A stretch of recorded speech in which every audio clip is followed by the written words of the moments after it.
बिस्मिल्लाहिर्रहमानिर्रहीम। शुरू अल्लाह के पाक नाम से जो नहायत मेहरबान और रहम करने वाला है। मेरे रब की दी गई नेमतों का, रहमतों का, बरकतों का हर लम्हा हर घड़ी शुक्र अदा करते हुए ज़िंदगी गुजारनी चाहिए। अस्सलाम वालेकुम ख़वातीन और हज़रात, खुश आमदीद and a very good afternoon to all of you. और जब अपने रब का, अपने परवरदिगार का हम जिक्र करते हैं तो एक ऐसी कैफियत तारी हो जाती है। यकीन जाने जब अपनी नज़रें झुकाती हूँ तो मैं एकदम से किसी और ट्रांस में चली जाती हूँ, क्योंकि हम सब ने अपने रब के पास वापस लौट कर जाना है। और खुशकिस्मत हम में से वो लोग होते हैं जो अच्छे आमाल इस दुनिया में कुछ ऐसा कर जाएं कि उनके जाने के बाद उनको अच्छे अल्फाज में याद रखा जाए। ये बड़ी खुशकिस्मती उन खुश नसीब लोगों की होती है। और एक ऐसे ही बहुत बड़े फ़नकार और एक इंस्टीट्यूट में कहूँ, अकेडमी कहूँ तो गलत नहीं होगा। और अफ़ज़ाल अहमद साहब का जब जिक्र आता है तो मुझे दिन ड्रामा सीरियल सबसे पहले याद आता है, मुझे जज़ीरा ड्रामा सीरियल याद आता है, मुझे प्यास ड्रामा सीरियल, बेशुमार काम। अफ़ज़ाल अहमद साहब कल उनकी डेथ हो गई और आज दोपहर को उनकी तदफीन है। और अफ़ज़ाल अहमद साहब का एक बहुत बड़ा नाम पाकिस्तान टेलीविज़न नेटवर्क के साथ एक ख़ास ताल्लुक़ रहा। और अपने मुनफरिद अंदाज़ की वजह से जो स्क्रीन पे वो किरदार अदा किया करते थे, जिस तरीके से जान डाला करते थे किरदार में, और फिर फिल्म्स की उनकी बात करें, बहुत बड़ा नाम। वो अब हम में नहीं है, लेकिन अपने नाम की वजह से, अपने मुनफरिद अंदाज़ की वजह से और अपनी पुरवकार शख्सियत की वजह से लोगों के दिलों में हमेशा राज करेंगे। अफ़ज़ाल अहमद साहब को आज याद करते हुए, और ये बहुत ज़रूरी है कि जो अच्छे लोग होते हैं उनके अच्छे काम को याद करना चाहिए। और पाकिस्तान टेलीविज़न नेटवर्क के तो पुराने साथियों में से वो हैं, तो इसलिए मैंने सोचा कि प्रोग्राम के आगाज़ ही में मैंने क्या सोचना है, हमने ये ट्रिब्यूट पेश करते हुए उनको कुछ यादें उनकी आपकी नज़र। अल्लाह ताला अफ़ज़ाल अहमद साहब के दर्जात बुलंद फ़रमाए, आमीन सुम आमीन। उनके अज़ीज़ व अकारिब को सब्र और तहम्मुल अता फ़रमाए, आमीन सुम आमीन। और उनको याद करते हुए और अच्छे लोगों की अच्छी बातों को हमेशा आखिरी सांस तक याद रखना चाहिए। ख़वातीन व हज़रात, नाज़रीन, किसी भी माशरे को मुकम्मल बनाने के लिए हम जहाँ पे ख़वातीन के हकूक़ की बात करते हैं माज़रत के साथ, जब ख़वातीन के हम राइट्स की बात करें, हम बच्चों की कंट्रीब्यूशन बच्चों की भी होती है। वहाँ पे ख़ुसूसी अफराद का, जो हमारे स्पेशल पर्सनस हैं, जो हमारी आबादी का 10 से 12% हमारी जो आबादी है ख़ुसूसी अफराद पे मुश्तमिल है, हम उनकी एम्पावरमेंट और उनकी पॉजिटिव कंट्रीब्यूशन को कैसे नज़रअंदाज कर सकते हैं। आज पूरी दुनिया में, पाकिस्तान समेत पूरी दुनिया में ख़ुसूसी अफराद का आलमी दिन मनाया जा रहा है। ख़ुसूसी अफराद हमारे मुल्क का वो एक ऐसा अहम सतून है, हमारे माशरे का एक ऐसा पिलर है जो हमारे माशरे की तरक्की और बहाली के लिए वक्त के साथ साथ वक्त ने ये साबित किया कि इंडिपेंडेंटली हर एक ख़ुसूसी फ़र्द ने अपना पॉजिटिव कंट्रीब्यूशन करते हुए जो है माशरे में अपना नाम और मकाम बनाया। और ये जो तहरीक है, इसका जो आगाज़ हुआ ये इतना आसान नहीं था। बदकिस्मती के साथ ये अलमिया रहा कि जब और ये मुझे कह लेने दीजिए माज़रत के साथ, क्योंकि ये तल्ख़ हकीकत है जिसको तस्लीम करना चाहिए। और अब हमें शर्म और नदामत भी महसूस होती है कि ये भी एक माइंडसेट था कि जब किसी शख्स में कोई बच्चा, किसी ख़ानदान में कोई एक ऐसा बच्चा जो किसी माजूरी का शिकार हुआ करता था, जो देखने की सलाहियत से या चलने की सलाहियत से या जहनी तौर पर या किसी भी माजूरी का शिकार हुआ करता था, तो लोग उस ख़ानदान को और उन माँ बाप को बड़ी तरस की निगाह से देखा करते थे। और बदकिस्मती के साथ यहाँ तक भी सुनने को मिलता था, मुझे अल्लाह मियाँ माफ़ करे इस बात को कहते हुए, लेकिन ये होता था कि अल्लाह ना करे कि माँ बाप की कोई गुनाहों की सज़ा मिल गई है तो इसलिए बच्चा ऐसा पैदा हुआ। और आप सोचें कि अल्लाह ताला ने हर एक इंसान को बड़ा ख़ास बनाया है, बड़ा स्पेशल बनाया है। हम कौन होते हैं उसके ख़ास होने को झुटलाने में। सो वक्त के साथ साथ ये जो माइंडसेट था और ये जो तहरीक थी कि जो ख़ुसूसी अफराद हैं उन पे तरस नहीं खाना, उनको इंडिपेंडेंट करना, उनको ख़ुद मुख्तार करना है, अपने पैरों पे खड़ा करने के लिए वो हौसला अफजाई करनी है, वो कॉन्फिडेंस देना है कि वो पॉजिटिवली माशरे में कंट्रीब्यूट कर सके। इस तहरीक में जिस शख्सियत का हाथ रहा, आज वो सेकंड हाफ में doctor Khalid Jamil Akhtar, big brother is going to be here with us as well. और आपके अपने बहुत सारे ऐसे लोग जो इंडिपेंडेंटली डिसेबिलिटी के साथ साथ अपनी वो एम्पावर्ड हैं और किस तरीके से मोटिवेट लोगों को कर रहे हैं, ये तमाम बातें भी जानेंगे। और इस साल की जो थीम है ख़ुसूसी अफराद की, वो इनोवेटिव सॉल्यूशंस हैं कि किस तरीके से हम इनोवेट कर सकते हैं, नए आइडियाज़ के और ज़्यादा हम अपने ख़ुसूसी अफराद की हेल्प कर सकें और उनको इंकरेज कर सकें। साथ ही साथ आपका लाइव कॉल्स के ज़रिए ज़रूर साथ रहेगा। हमारा नंबर है जी 042 992 000628 हमारा नंबर है, जिसके ज़रिए आप हमें लाइव कॉल्स भी कर सकते हैं, क्योंकि सादिया अरशद हमारे पहले सेगमेंट में है और शेफ़ अनम भी हमारे साथ मौजूद हैं। सो दोनों को साथ ही साथ वेलकम करते हैं। पहले अनम को कर लेते हैं। अस्सलाम वालेकुम। वालेकुम अस्सलाम, कैसी हैं आप? अल्लाह का शुक्र, दुआएं। अनम कैसी हैं आप? बिल्कुल ठीक, अल्लाह का शुक्र। आज क्या कुछ होने वाला है ये बताएं। आज क्योंकि हम विंटर्स में वैसे लग रहा है कि थोड़े थोड़े विंटर्स आ गए हैं, तो उसमें एंटर हो चुके हैं, तो मैंने सोचा कि क्यों ना आज हम सूप बनाते, तो हॉट एंड सावर सूप बनाएंगे। साथ में मैंने chicken steak with pepper sauce और सौते वेजिटेबल्स के साथ उसको सर्व करूंगी, और ड्रिंक में हम आज पल्पी ऑरेंज जूस बनाएंगे। एक्सीलेंट, बिल्कुल सही। तो फिर आप स्टार्ट करें काम, इंशाल्लाह आपसे मुलाकात रहेगी साथ साथ। जी भाई सादिया अरशद को वेलकम करते हुए अस्सलाम वालेकुम। वालेकुम अस्सलाम। सादिया आप कैसी हैं? अल्हम्दुलिल्लाह जी, बिल्कुल ठीक ठाक। Thank you so much. आप तो वीकेंड एट होम का हिस्सा हैं और आपका साथ Thank एक बड़ा you. ताल्लुक है, वो बड़ा ख़ास ताल्लुक है। थैंक यू सो मच, मुझे भी ऐसा ही लगा। और ख़वातीन हज़रात, हम ख़ास ताल्लुक की बात कर रहे हैं और आज पूरी दुनिया में खुसूसी अफराद का इंटरनेशनल डे मनाया जा रहा है। तो एक ऐसी बड़ी टैलेंटेड, मेरी तो बड़ी फेवरेट, अल्लाह ताला ने इनको क्या खूबसूरत आवाज़ से नवाजा है। आलिया रशीद की जब बात करते हैं तो इनकी आवाज़ बोलती है। आप इनकी जब आवाज़ को सुनते हैं तो it is a treat to listen to her voice. Visually impaired हैं, मुझे तारुफ में ये कहने की ज़रूरत नहीं, लेकिन इसलिए मैं ये तारुफ में बता रही हूँ कि देखने की सलाहियत ये रखती नहीं, लेकिन अल्लाह ताला ने जो इन पे ख़ास करम किया है, ये दुनिया को दिखाती हैं, ये लोगों को दिखाने वालों में से हैं। और एनसीए में पढ़ा भी रही हैं और मुझे ख़ास तौर पे ये लिखवाया गया था, धुरपत सिंगर भी हैं आपकी अपनी आलिया रशीद साहिबा। अस्सलाम वालेकुम। वालेकुम अस्सलाम। कैसी हैं? मैं ज़रा पास आके हाथ तो मिलाऊं आपसे। आलिया कैसी हैं आप? Thank you so much. बिल्कुल ठीक और हूँ। आलिया को आप देखें, आलिया कैसी हैं पहले तो बताएं। मैं बिल्कुल ठीक हूँ, मज़े में हूँ, और मैं शुक्रिया अदा करती हूँ कि मुझे मौका मिला आप सबसे रूबरू होने का, और मैं आप लोगों के लिए खूबसूरत गीत लेकर आई हूँ और आप लोग इंजॉय करेंगे। बिल्कुल ऐसा ही है। और ये मुझे आपकी जो ये वाली रिंग है ना, ये दिखाएं, ये मुझे सबसे प्यारी लगी है। ये मैं कल प्रोग्राम में पहन लूं, है ना? बिल्कुल। ये मैं कल पहन रही हूँ। जरूर। हाई फाइव कर दें जल्दी से। ये हुई बात। Thank you so much. Allah ताला आपको और कामयाबियां दे। ख़वातीन हज़रात, अच्छा Sadia, before we move on, Sadia के सेगमेंट्स में हम लाइव कॉल्स लेने वाले हैं। और देखें, आप भी आलिया बच्चों को पढ़ाती हैं, एक ताल्लुक होता है आपका बच्चों के साथ। पीटीवी का भी इसी तरह ताल्लुक है आपका और हमारा एक ताल्लुक। सो इस ताल्लुक को देखते हुए ये वीकेंड एट होम के लिए ख़ास तौर पे ये बड़ी प्यारी बच्ची आयरा यूसुफ, ये उन्होंने बना के भेजा और उन्होंने कहा था कि सुंदस आंटी ये खास तौर पे आपने दिखाना, ये देखिएगा। आयरा यूसुफ है ना, बहुत प्यारा, बहुत खूबसूरत है, बहुत खूबसूरत। Ayra Yusuf is in class 6, she is in Lahore grammar school, और ये ख़ास तौर पे वीकेंड एट होम के लिए इन्होंने बनाया। और सादिया, सबसे ख़ास बात ये होती है कि जो बच्चे हैं हमारे, वो इतने टैलेंटेड हैं कि अगर आप उनको इनकरेज करें तो मेरे ख्याल में कितने प्यार से और कितना उसने एक डेलिकेट सी चीज आपको भेजी है। बिल्कुल सही, बिल्कुल सही। सो आयरा जीती रहे, खुश हैं। अच्छा ही मैं आयरा का लेटर प्लीज दिखा दूं, वरना आयरा ने डांटना है मुझे। अल्लाह ताला आपको बहुत खुशियां, कामयाबियां, तरक्की दे। आप भी इसी तरह हमारे साथ प्रोग्राम का हिस्सा बन सकते हैं। अच्छा जी, अब फी बंदा एक सवाल किया जाएगा और कॉलर हमारे साथ मौजूद हैं। सादिया के लिए कॉल है, म्यूजिक बंद कीजिएगा जी। अस्सलाम वालेकुम। अस्सलाम वालेकुम जी, सुमाना फैसलाबाद से हैं, कैसी हैं आप? जी, मैं टेक्सला से। क्या आपसे बात करनी है? जी जी बताइएगा, बात कीजिएगा, बताएं। जी, मैंने अपने फ्यूचर के बारे में, और बच्चे नहीं हैं, और अब मैं पूछना था कि मेरी लाइफ कैसी होगी आगे। अच्छा, आवाज़ आपकी कट कट के आ रही है। मुझे पैनल से ज़रा बता दीजिएगा सवाल क्या है, और मुझे डेट ऑफ बर्थ बताइएगा प्लीज़। डेट ऑफ बर्थ 1994 1994 अप्रैल 3 अप्रैल, ठीक है। और कौन से शहर में आप कहाँ पे पैदा हुई थी? टेक्सला, ठीक है। अच्छा, मुझे प्लीज़ ये एक, मैं ज़रूर, फ्यूचर तो फिर बहुत सारी चीज़ें आ जाती हैं, एक सवाल बता दें, फ्यूचर में क्या पूछना चाह रही हैं आप? शादी हुई ना, लाइफ के बारे में पूछना है कि मेरी आगे लाइफ कैसी होगी। शादी के, ठीक है, okay, thank you so much जी। शादी के बारे में, लाइफ कैसी होगी? अल्हम्दुलिल्लाह, शादी के बारे में अगर मैं इनको यूँ बताऊं कि शादी इनकी अच्छी होगी, लाइफ अच्छी होगी, एक चीज़ जिसके बारे में थोड़ा सा इनको ख्याल रखना है, जो मेरी इनसे रिक्वेस्ट होगी कि जब भी शादी करें बेटा, आपने इसमें हमेशा बोलते अपनी कंपैटिबिलिटी चेक करानी, क्योंकि किसी रिश्ते का हो के ना उसमें थोड़ी सी प्रॉब्लम का आ जाना, इससे रिश्ता होता है, टूट जाता है, थोड़ा सा डिले आता है, जो कि इनको ऑलरेडी ये बात फील हो रही होगी।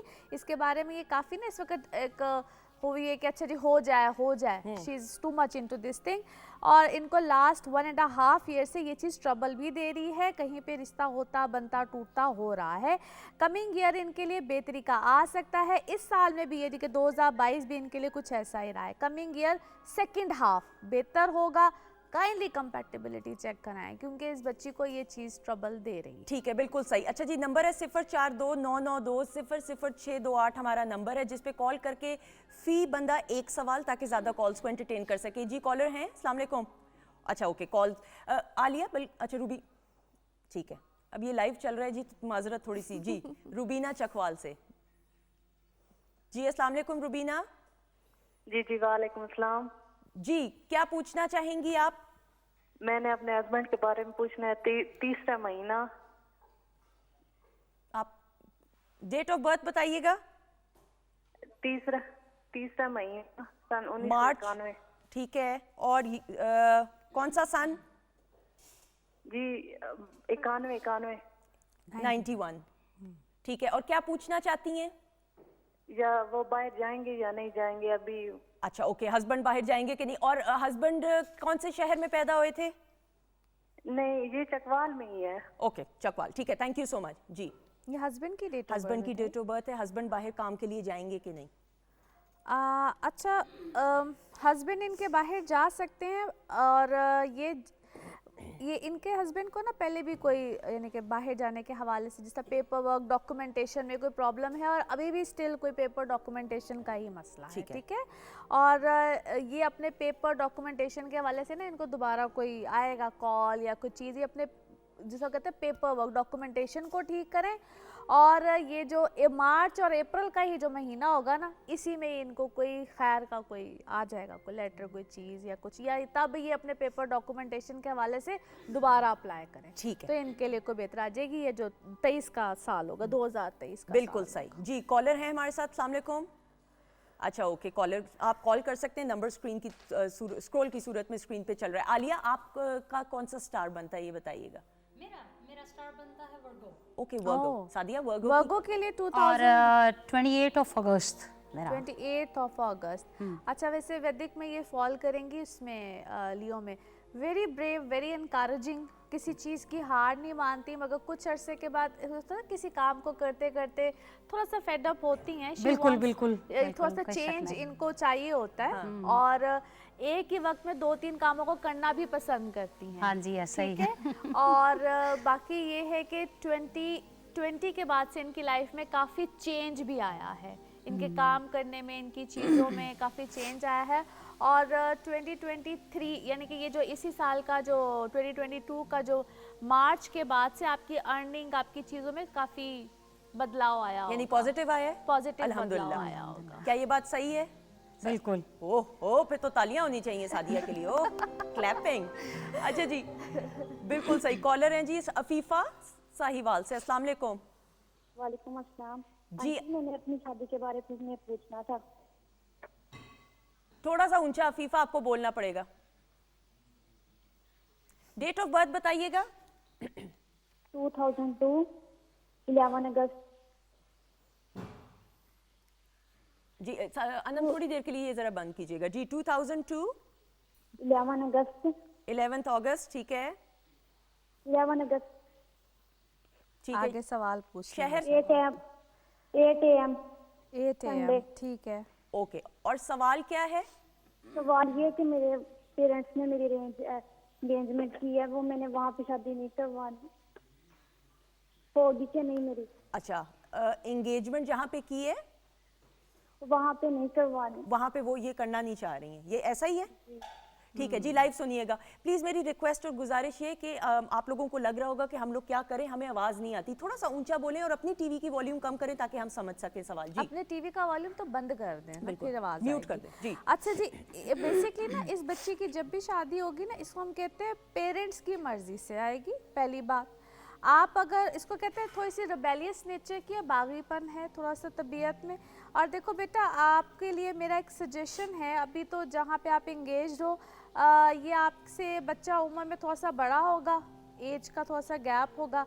और यहाँ पे ही होगी शादी, तो पहले मैं ये चीज़ क्लियर कर दूँ। अब अल्लाह करे मुझे, क्योंकि इसमें इसलिए मैं कहती हूँ कंपैटिबिलिटीज़ बड़ी इंपॉर्टेंट होती है। बच्चे की क्या डेट ऑफ बर्थ है, इट्स अ लॉन्ग डिबेट। ठीक है, लेकिन अभी तो बेटा यहीं पे होगी, और आपकी ये अगले साल के मिड के बाद तो बल्कि इस बच्ची की तो शादी फिक्स है, ये तो होने वाली है। ठीक है, बिल्कुल सही जी। रिमशा है पेशावर से, अस्सलाम वालेकुम।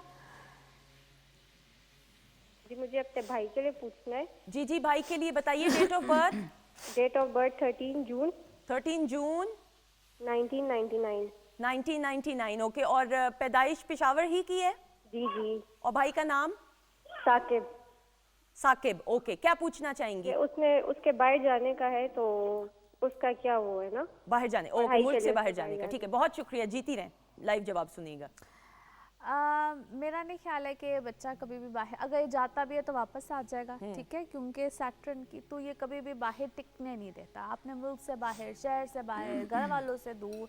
हालांकि ये बच्चा उतना ही हमेशा, इसको कहते हैं ये एक बाहर जाने की हमेशा कोशिश करते रहेगा अपने एज की एक सर्टन हिस्से तक, ठीक है।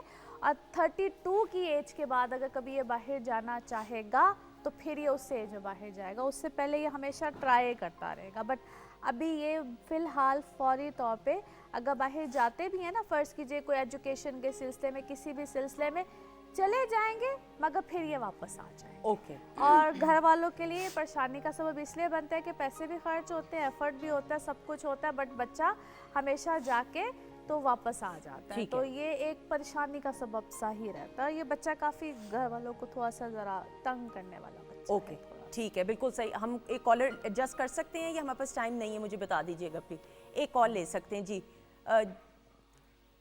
जी अच्छा, चलें, जब तक कॉल आती है उसको कनेक्ट करते हैं। अच्छा आलिया, कुछ और ख़ास पूछना चाहेंगी सादिया से? आलिया तो खुद इतनी प्यारी हैं, इतनी मीठी हैं। और एक और जो चीज़ मैं आप इनके बारे में कहूँगी, ये जिसको कहते हैं ना, कुछ लोगों का एक प्रोफेशन होता है जिसमें वो अपनी बातचीत से, अपनी गुफ्तगू से दूसरों को इम्प्रेस करना, लोग उनकी तरफ अट्रैक्ट हों, तो ये इनकी एक सबसे अच्छी क्वालिटी होगी। लोग इनसे बहुत अट्रैक्ट होते होंगे इनकी बातों से, ऐसा ही है। और एक सहर सा ये एक वो जो क्रिएट कर लेती होंगी। ऐसा ही है। Definitely ऐसा होगा। और जब मेरी कोई बात नहीं सुनता तो मुझे गुस्सा भी आता अच्छा, गुस्सा आता तो क्या करती हैं आलिया, ये बताएं। है। नहीं, मैं मारती नहीं हूँ, फिर मैं थोड़ा सा एग्रेसिव होती हूँ। अच्छा, अग्रेसिवनेस में क्या होता है? यानी थोड़ी बात देर के लिए होती नहीं, होगी। थोड़ी देर के लिए बस जरा थोड़ा अपना गुस्सा निकालती हूँ। क्या है यार, मेरी बात क्यों नहीं सुन रहे हो? मैं बोल रही हूँ, मेरी बात सुनो। हाँ। तो वो फिर लोग फिर वो सुनते हैं, और अब ये उन पे डिपेंड करता है कि वो किस नज़रिए से सुनते हैं। मुझे एक लिस्ट बना के बताएं कि कौन आपकी बात नहीं सुनता, क्या मसला है आपका? आलिया की सुना करें बात। जी, कॉलर हैं सोहावा से, अस्सलाम वालेकुम। वालेकुम सलाम। जी, अब्दुल कदीर साहब, जी बताइएगा। जी मैंने ये पूछना है कि मैं तकरीबन 15 साल से बेड पर हूँ, ठीक है। 6 मई 6 मई 1990, ठीक है। 90 पैदाइश है, 1990। और 6 दूसरा मई सवाल- 1990। जी मेरा मसला ये है कि मैं बेड पर हूँ, ठीक है, बिल्कुल। अब 15 साल हो गया मुझे, तो लाइफ बहुत मुश्किल हो गई है। और इसके साथ एक छोटा सा क्वेश्चन है मेरा कि अब वही बात है कि ज़कात ख़राब की ज़िंदगी इस तरह नहीं गुजरती, तो क्या मैं खुद कमा पाऊंगा? और ये दूसरा क्वेश्चन साथ में कि मैं ठीक हो सकता हूँ या नहीं। अच्छा, आपकी आवाज़ अनम, एक सेकंड के लिए चूल्हा बंद कीजिएगा, शोर बहुत आ रहा है। दूसरा ये मुझे बताइएगा कि पैनल से कि मुझे सवाल की समझ नहीं आ सकी, जी जरा। आपको समझ आ रही है? मैं रिपीट कर दूँ प्लीज़? जी ठीक है, मैं लाइव बता देती हूँ जवाब। थैंक यू जी। मुझे बताइएगा, बीमार हैं, बेड रिडन है, उस हवाले से पूछना चाह रहे हैं।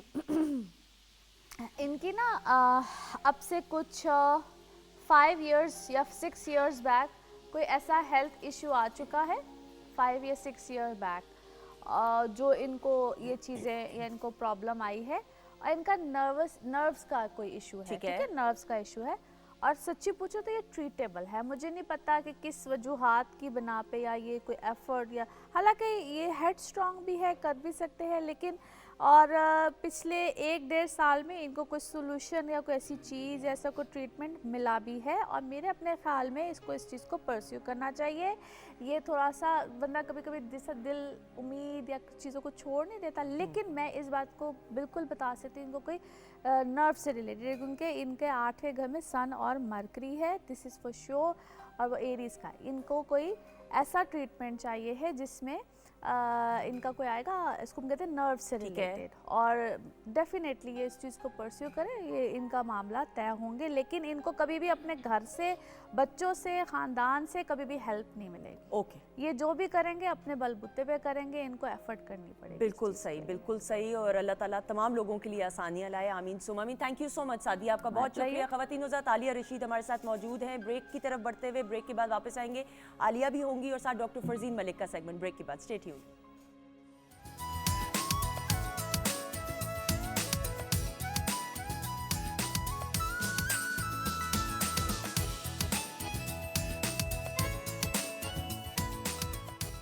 जी ख़वातीन हज़रात, खुश आमदीद, welcome back once again. Weekend at home की लाइव प्रोग्रामिंग में हम आपको वेलकम कहते हैं। डॉक्टर फरजीन मलिक को खुश आमदीद कहते हुए, और हमारे साथ आलिया रशीद साहिबा भी मौजूद हैं, खूबसूरत आवाज़ की मालिक, और अभी इनसे हमने फरमाइश भी करनी है इंशाल्लाह ताला, और लाइव सिंगिंग होगी। अस्सलाम वालेकुम डॉक्टर फरजीन मलिक। वालेकुम अस्सलाम, क्या हाल है आपका? कैसी हैं आप? ठीक हैं? बिल्कुल ठीक, थैंक अच्छा, यू। आपने आलिया को वैसे प्रैक्टिस तो करते हुए देखा भी है और सुना भी है, इनकी आवाज़ के बारे में? जादू है इनकी आवाज़ में, सीधी सी बात है। जो होती है ना एक नेचुरल गॉड गिवन, वो भी है, फिर she does a lot of रियाज, तो ये बहुत ज़रूरी है। तो I think she has full अबूर ओवर हर वॉइस। माशाल्लाह माशाल्लाह। और ये अल्लाह ताला का खास करम होता है। और अभी हम लाइव सिंगिंग की इनसे रिक्वेस्ट भी करेंगे। डॉक्टर साहिबा, हम आज विंटर डाइट के हवाले से गुफ्तगू करते हुए, सर्दियाँ तो आ चुकी हैं, तो डाइट का कैसे ख्याल रखा जा सकता है? अच्छा सुंदर, बात यह है कि हम अपनी डाइट को ना हर सीज़न में ऐसे मनूवर कर सकते हैं, जैसे गाड़ी को आप ऐसे मनूवर करें कि वो सही मंजिल तक पहुंच जाए। और इलाज बिल ग़िज़ा और अपने आप को ग़िज़ा से सही रखना जो है, ये एक आर्ट है। और अगर हम ये समझ जाएं कि नेचर हमें ये आर्ट प्रोवाइड कर देती है, सीजनल फ्रूट्स दे के, सीजनल वेजिटेबल्स दे के, तो फिर हम फ्रोज़न चीज़ें और वो जो कोल्ड स्टोरेज वाली चीज़ें और टिंड चीज़ें और डब्बों वाली चीज़ें वो ना इस्तेमाल करें। ठीक है, तो सबसे पहली चीज़ तो ये आती है कि आप जैसे कि कहते हैं कि सर्दियों में ड्राई फ्रूट जो होती है वो सौगात होती है, उसका ये मतलब नहीं कि हम बहुत ज़्यादा खाएं।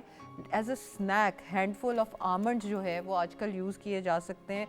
बच्चों को आमंड्स पीस के ब्लैक करेंट्स यानी कि जो काला मेवा होता है या किशमिश, उसके साथ मिक्स करके दूध में दे सकते हैं। आप जो एल्डरली हैं, डायबिटिक्स ना हो, उनको आप ये चीज़ दे सकते हैं। उनसे उनके अंदर जो एक ताकत है वो शुरू होगी। एक तो पोटेशियम बहुत होता है आमंड्स के अंदर, प्लस आमंड्स के अंदर ऑयल्स, ओमेगा 3, ओमेगा 6 ऐसे होते हैं जो कि आपके दिमागी कुव्वत और आपकी बॉडी कुव्वत में इजाफा करते हैं।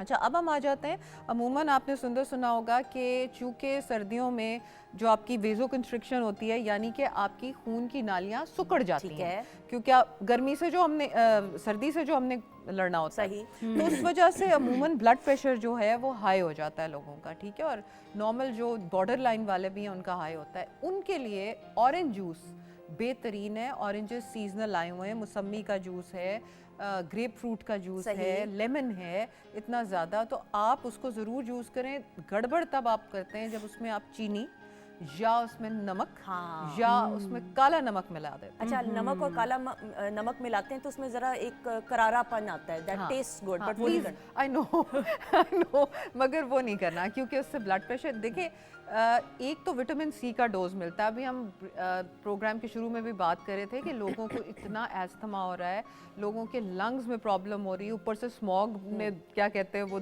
दो भर किया हुआ है, तबाही में चाहिए बिल्कुल। तो उसमें हमने अपनी बॉडी की इम्यूनिटी लंग्स की को कैसे रखना है? ठीक है, तो लंग्स के लिए विटामिन सी इस वक्त बेहतरीन है आपके गले, लंग्स, नोज, थ्रोट इन्फेक्शंस के लिए। ठीक है, विटामिन सी हो गई, प्लस इसके अंदर मैग्नीशियम और विटामिन B12 होता है जो खून की नालियों को इलास्टिक भी रखता है और ब्लड प्रेशर को लोअर भी करता है। ठीक है, इसके अलावा हम आ जाते हैं सब्जियों में, ब्रोकली बहुत अच्छी होती है, ब्रोकली का इस्तेमाल करें, गोभी का इस्तेमाल करें। वो लोग जो हाइपोथायराइड हैं, जिनका हाइपोथायराइडिज्म है, वो ना इस्तेमाल करें। अमूमन इनको कहते हैं क्रूसिफरस वेजिटेबल्स। तो जब मैं कोई चीज़ बता रही होती हूँ तो कोशिश करती हूँ कि वो होती तो वानुन्नास के लिए, लेकिन साथ में उसका डिस्क्लेमर भी दे दूं कि हाइपोथायराइड लोग क्रूसिफरस वेजिटेबल्स कम इस्तेमाल करें। इसके अलावा शकरकंदी आजकल बहुत मिल रही है। अगेन शकरकंदी पे मसाले छिड़क के ना खाएं।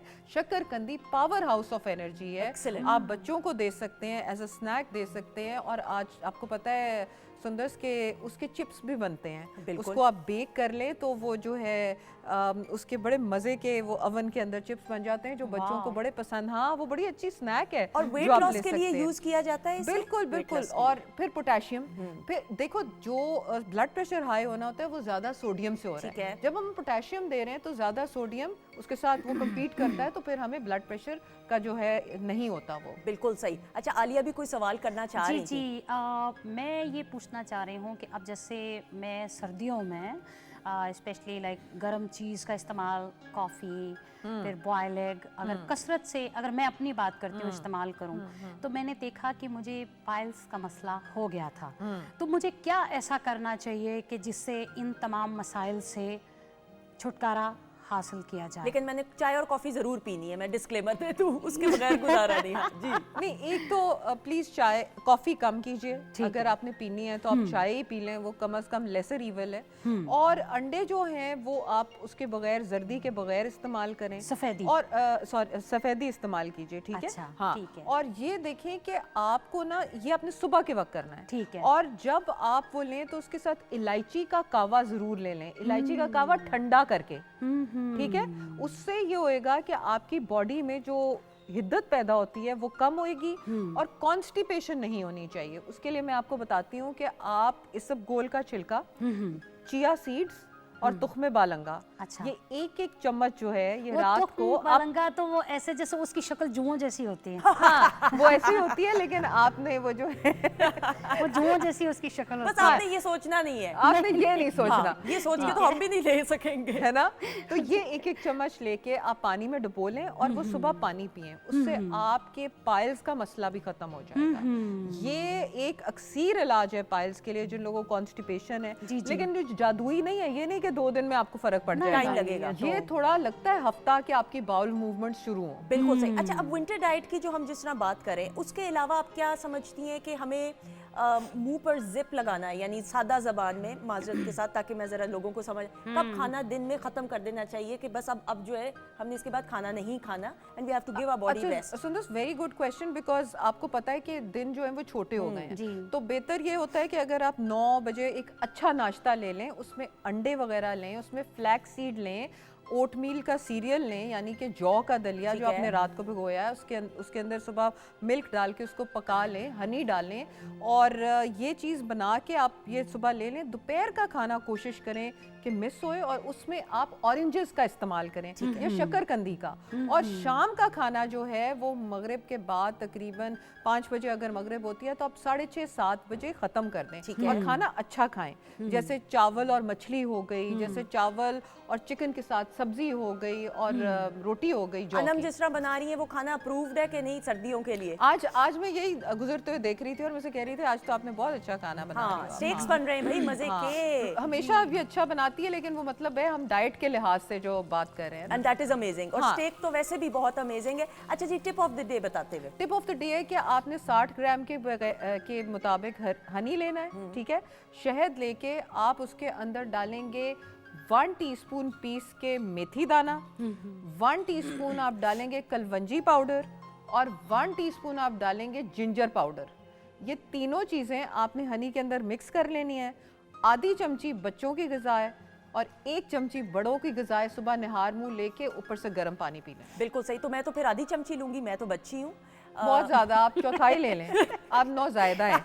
मैं और शेफ अनम और आलिया हम बच्चे हैं, हम आधी आधी चमची लेंगे। बट खवातीनो, that's on a lighter note. जिंदगी को हंसते खेलते पॉजिटिविटी के साथ गुजारे जरूरी होता है, लेकिन ये जरूर ख्याल रखें कि अखलाकियात के दायरे में रहते हुए मजाक करें, ताकि जिंदगी अच्छी गुजरेगी तो उसका पॉजिटिव असर आपकी बॉडी पे और माइंड पे होगा, ये जरूर याद रखिएगा। बिल्कुल ठीक, बिल्कुल सही। और इसी के साथ डॉक्टर फरजीन मलिक का शुक्रिया अदा करते हुए thank you so much. Thank you so much. और खवातीनोज़ात, हमारा सेगमेंट गोशा इकबाल, जिसमें हम कलाम इकबाल सुनेंगे आलिया रशीद साहिबा की आवाज़ में। जी।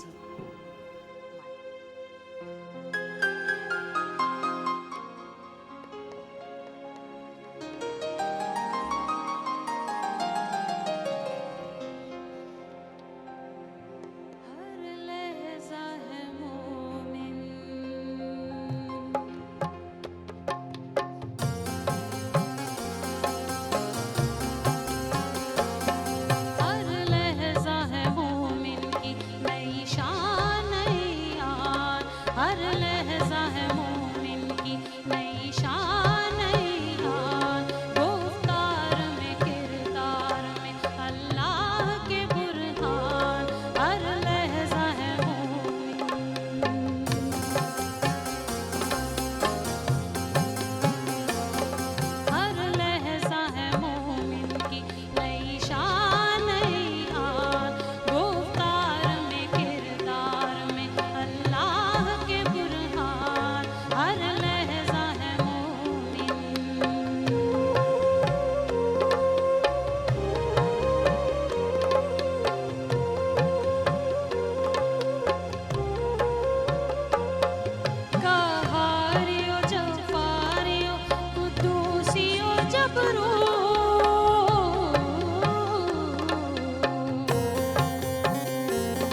मालूम के मोमिन कारी नजर आता है, हकीकत में है कुरान। कारी नजर आता है, हकीकत में है कुरान। हर लहजा है मोमिन।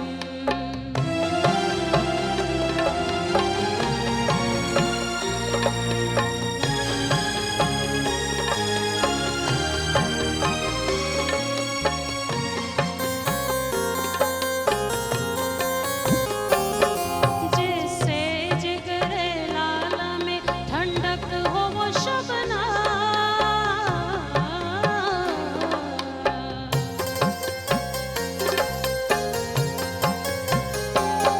जिससे जिगरे लाला में ठंडक हो वो शबना।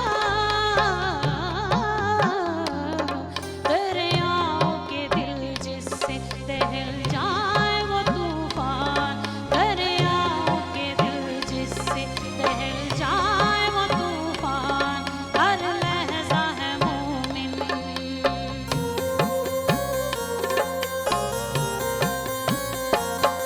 हर लहजा है मोमिन की नई शान नई आन। गुफ्तार में किरदार में अल्लाह के बुरहान। हर लहजा है मोमिन।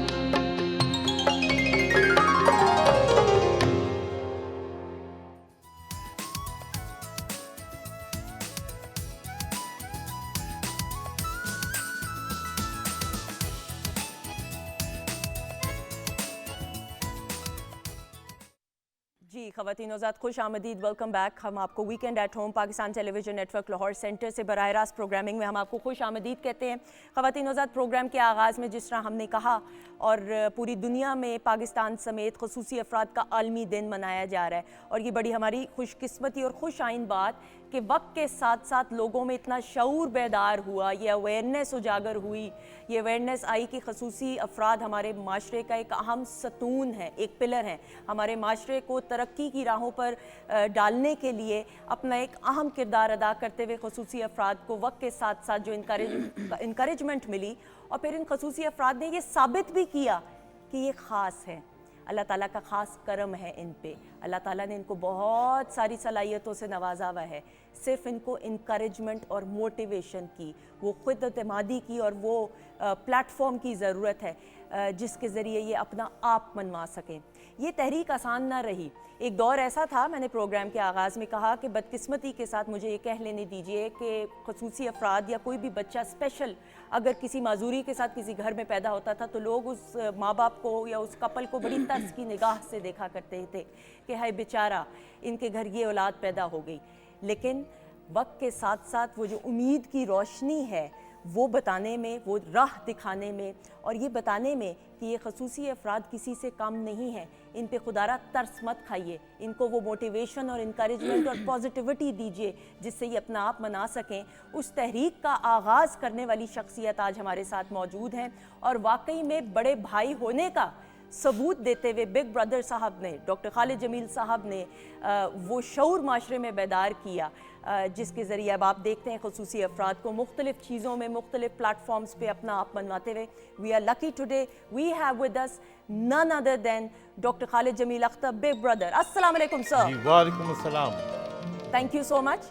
Pleasure, it's a pleasure. आप कम आते हैं, आपका हाँ, आपके प्रोग्राम में तो बिल्कुल कम आता हूँ। कम आते हैं बिल्कुल सर। मैं तारुफ, चूँकि आपका तो आप किसी तारुफ के मोहताज नहीं, लेकिन डॉक्टर खालिद जमील साहब की बात करें तो हुकूमत पाकिस्तान की तरफ से सितारा इम्तियाज़ से नवाजा गया, लेकिन सबसे बड़ा वो प्यार और वो इज़्ज़त और मान जिसकी वजह से आपके दिलों में ये राज करते हैं। उसके अलावा मेयो हॉस्पिटल के रिहैब डिपार्टमेंट के हेड ऑफ डिपार्टमेंट रह चुके हैं और college of physician and surgeon Pakistan के फैकल्टी के डीन भी रह चुके हैं। Sir thank you so much once again. साथ ही साथ जी यहाँ पे हमारे एक बहुत ही मोहतरम शख्सियत और अगेन ये एक ऐसी मिसाल कि इनको देख के शफीक साहब को हमें पॉजिटिविटी मिलती है, हम बहुत कुछ सीख सकते हैं। शफीकुर रहमान साहब ये प्रेसिडेंट हैं माइलस्टोन के। माइलस्टोन एक ऐसी NGO, एक ऐसा इदारा जो rights for person with disability के लिए काम कर रहे हैं। हम इनको खुशामदीद कहेंगे।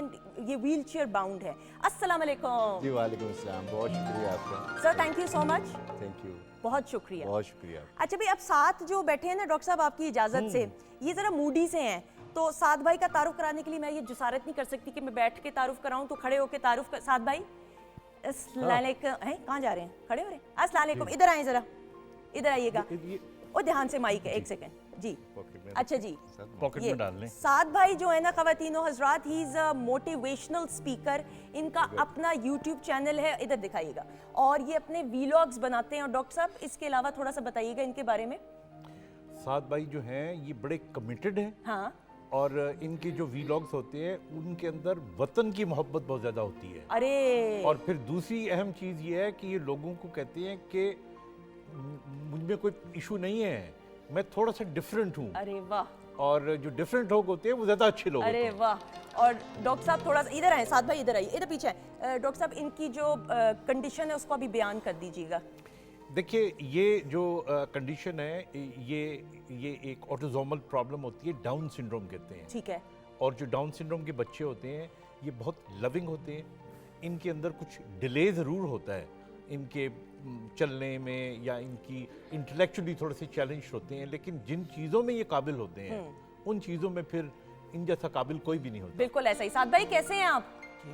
बहुत शुक्रिया, आप बैठिएगा, आपसे हमने बातचीत भी करनी है, बैठ जाइएगा। Thank you. और साथ ही साथ जी आलिया रशीद साहिबा भी हमारे साथ मौजूद हैं। और डॉक्टर साहब आपने शफीक साहब आलिया की आवाज़ सुनी है, डॉक्टर साहब आप क्या कहेंगे आलिया के बारे में? आलिया जो है ना, आलिया तो हमारी बेटी है और बहुत प्यारी बेटी है। बहुत शुक्रिया। आलिया जब बहुत छोटी सी थी, मैं आपको बताऊं कि ये जो था ना, जब मैंने बच्चों को, हमारे स्पेशल बच्चों को सामने लाने का प्लान शुरू किया, ये जो और तहरीक के आगाज़ किया, तो उन दिनों की ये बात है, आज से 20 साल भी पुरानी, 25 साल पुरानी बात है। तो एक दफ़ा क्या हुआ कि फाउंटेन हाउस के अंदर एक मिली नगमा था, वो आलिया गा रही थी, और आप यकीन करो कि मैं लिटरली रो रहा था। और फिर मैंने देखा कि लोग मुझे रोता हुआ ना देखें, तो वहाँ पे वो खैमा सा लगा हुआ था, टेंट लगा हुआ था, तो मैं उसके पीछे चला गया। तो इसकी जो आवाज़ थी वो इतनी प्यारी थी और है, एंड वेरी प्रोफेशनल, और ये ज़माने में पढ़ रही थी, फिर तालीम मुकम्मल की। उस वक्त मैंने बड़ी कोशिश की थी, लेकिन आपको पता है आई वांटेड कि इस आवाज़ को प्रोफेशनली आना चाहिए। सही।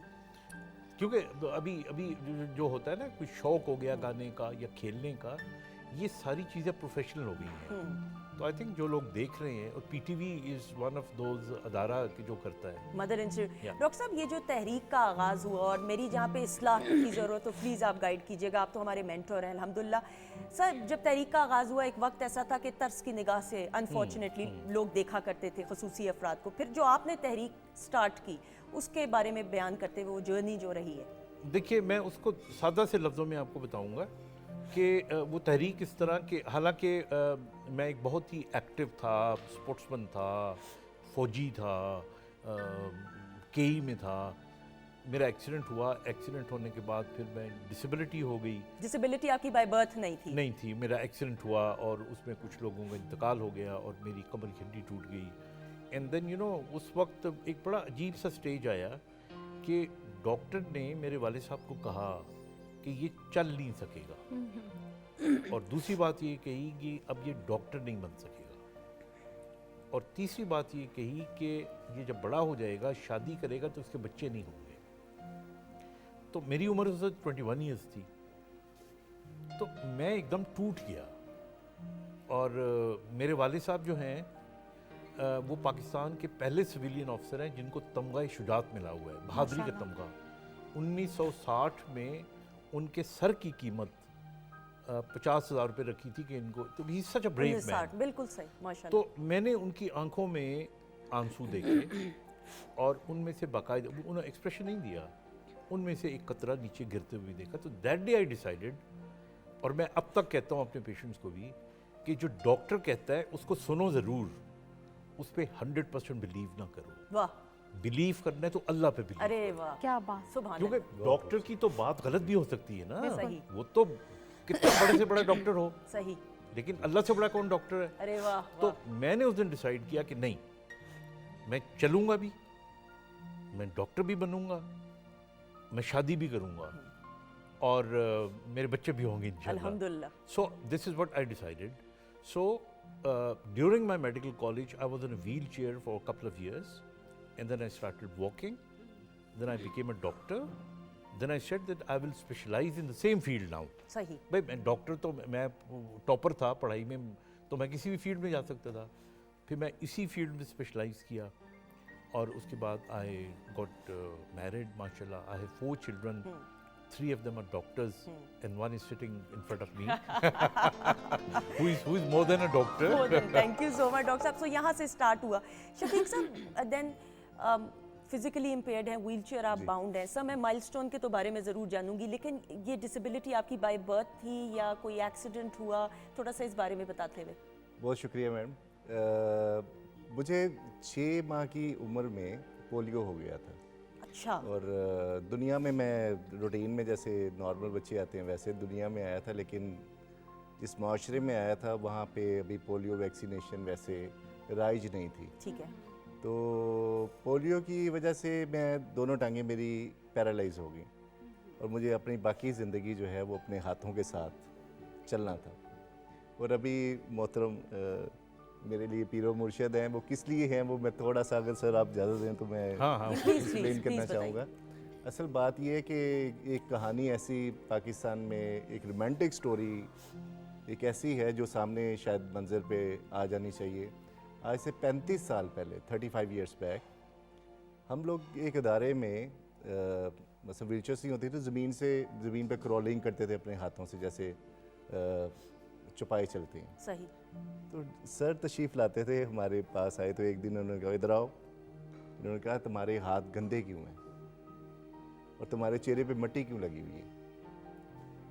तो इन्होंने फिर हमें एक ऐसा जुमला बोला जो कि हमारी ज़िंदगी की डायरेक्शन बन गया।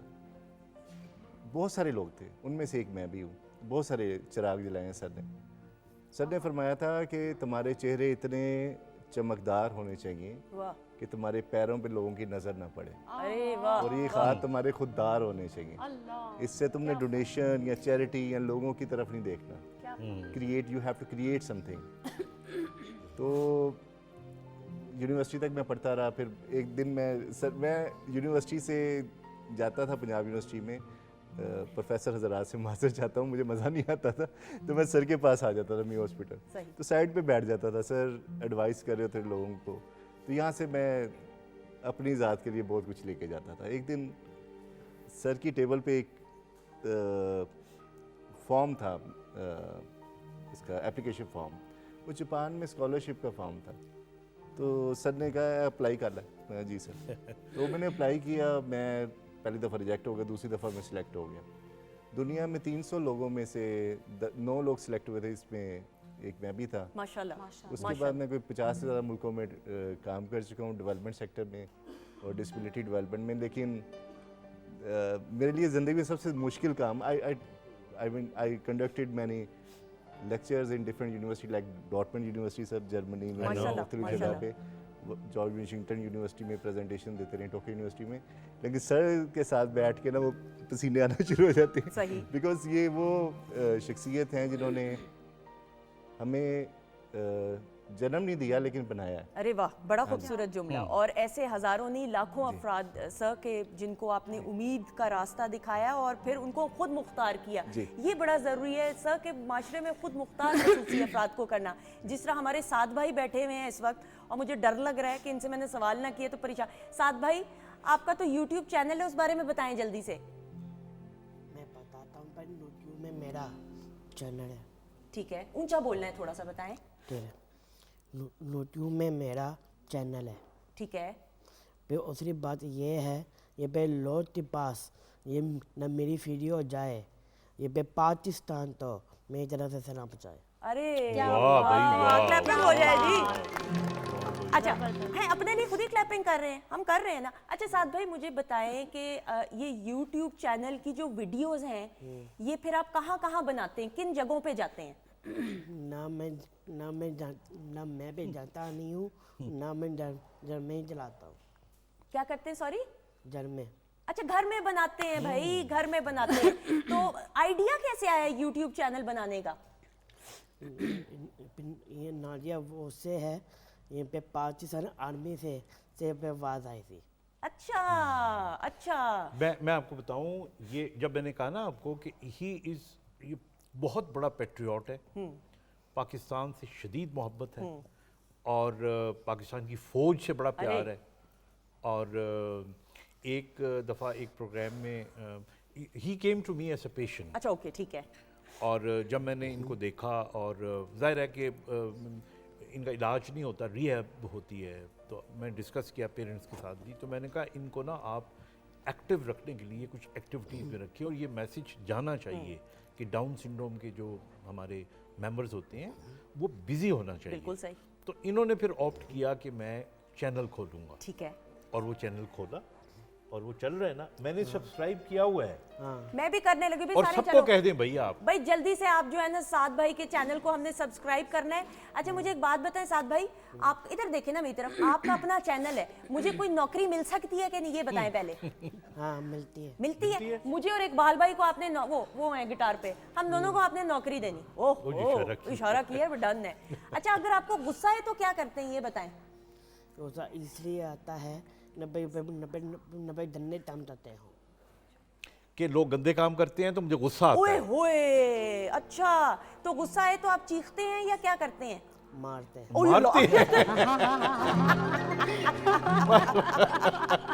क्या हज़रात, ये वो सादगी है, ये करम है ख़ास अल्लाह ताला का साद पे और साद जैसे ख़ास बच्चों और लोगों पे कि ये सादगी कायम रहे। आमीन सुम आमीन। अच्छा जी आलिया जी, नाउ एनसीए में आप पढ़ा भी रही हैं, थोड़ा सा वो तजुर्बा शेयर करते हुए और फिर अगेन वक्त के साथ साथ जो अवेयरनेस आपने देखी खसूसी अफराद के हवाले से वो बयान करते हुए। जब मैं एनसीए में पढ़ाने आई, एनसीए के साथ साथ मैं एक स्कूल में भी म्यूज़िक सिखाती हूँ जी। और मैं उन लोगों को म्यूज़िक सिखाती हूँ जो जिस्मानी तौर पर सब कुछ करते हैं, यानी हम उन लोगों को महरूमी से लड़ने के राग सिखाते हैं। वाह। अगर मैं यूं कहूँ तो यानी आँखों वाले जिनके पास जिस्म की हर अज़ा हैं, उनको हम महरूमी से लड़ने के राग इस तरह बताते हैं ताकि वो ज़िंदगी में, जिस तरह वो लोग कहते हैं कि हम कुछ नहीं कर सकते, हमें कॉन्फिडेंस नहीं है, तो वो हम उनमें उनको मोटिवेशन देते हैं और उनको, जिस तरह मैंने कहा, महरूमी से लड़ने के तरीके, राग, एक तो सुरों में हम राग सिखाते हैं ना कि राग यमन है तो ऐसे गाते हैं, राग भोपाली ऐसे गाते हैं, लेकिन एक महरूमी से लड़ने का राग भी होता है, वो भी सिखाते हैं। तो जब मैं एनसीए में आई थी तो मेरे लिए थोड़ा सा मुझे लगा कि ये कंजस्टेड है माहौल, तो क्योंकि मैं हिंदुस्तान से म्यूज़िक सीख कर आई थी, वहाँ बड़ा खुला माहौल था और बड़ा मज़ा आता था म्यूज़िक सीखने का। वहाँ बड़े बड़े फ़नकार थे, फ़नकार लॉबी और बहुत सारी एक्टिविटीज़ भी थी। जब मैं ख़ुद वहाँ पे पढ़ाने आई एनसीए में, तो एक तरफ मुझे लगा कि ये माहौल मेरे लिए कंजस्टेड है। फिर मैंने रियलाइज़ किया कि नहीं आलिया, तुम्हें लोगों से खुद मेल जोल अपना बढ़ाना है। सही। अगर मैं कहूँ कि कोई आके मुझसे अस्सलाम वालेकुम करे या कोई आके, ऐसा नहीं होगा, तुम्हें खुद जाना है लोगों के पास, लोगों के साथ अपना मेल जोल उस्तवार करना है। सही। तो वही चीज़ मैंने की और थोड़ा सा इन्वायरमेंट भी बदला, तरह तरह के स्टूडेंट्स आए, मम्मी डैडी टाइप स्टूडेंट्स भी मुझे बहुत सारे मिले। सही सही। तो लेकिन ये है कि तजर्बा मेरा तल्ख भी रहा और अच्छा भी रहा तजर्बा, और स्टूडेंट्स मुझे हर तरह के मिले। जहाँ तक स्कूल की बात करें, और मैं एक बात तो यहाँ ज़रूर कहती चलूँगी कि मुझे मेरी ज़िंदगी में ये खूबसूरत पौधा लगाने में जिन जिन अजीम लोगों का किरदार है, मेरी माँ का भी है और बहुत सारे अजीम लोग, इनमें ख़ास तौर पे जो किरदार जिन्होंने अदा किया वो है बैरिस्टर रज़ा काज़िम साहब। सही। अगर मैं उनका नाम ना लूं तो मैं समझती हूँ कि ये बहुत बड़ी ज़्यादती है। और ये ख़वातीन ज़ात मेंटोर्स होते हैं जो आपको राह दिखाते हैं उम्मीद की। डॉक्टर साहब, इतनी सारी इंस्पिरेशनल नाउसर स्टोरीज कुछ हमारे नाजरीन के साथ शेयर करते हुए ताकि हम भी मोटिवेट हो सकें। बिल्कुल। देखिए, अब जैसे अब ये डाउन सिंड्रोम की हमने बात की, तो मुझे याद है कि आपको पता है ईद पे मैं शोज करता हूँ पीटीवी के साथ करता हूँ, बल्कि वो तजुर्बा भी आपने शेयर बिल्कुल। हाँ, तो मुझे याद है कि इसी तरह जो था उस प्रोग्राम के अंदर कुछ मेंटली चैलेंज लोग थे, कुछ फिज़िकली थे, और एक उनमें से व्हील चेयर पे था और उसको फालज आप कहते हैं सादा लफ्ज़ों में, डिजीज़ तो डिफरेंट थी, सीपी का वो मरीज़ था। तो ये जो अपना गुलकार होते हैं हमारे, इनका जो म्यूज़िक होता है ये ब्रेन को और तरीके से स्ट्राइक करता है। सही।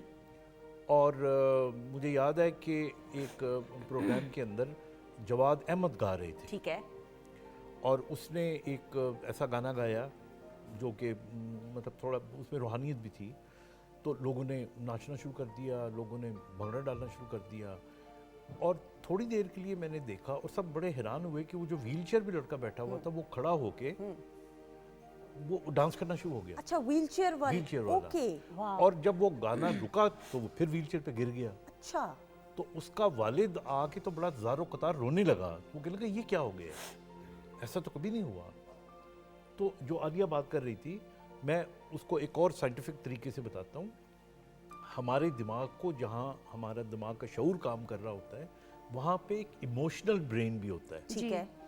और जो लोग डिसेबिलिटी के शिकार होते हैं उनका इमोशनल जो माइंड होता है वो बिल्कुल ठीक होता है। सही।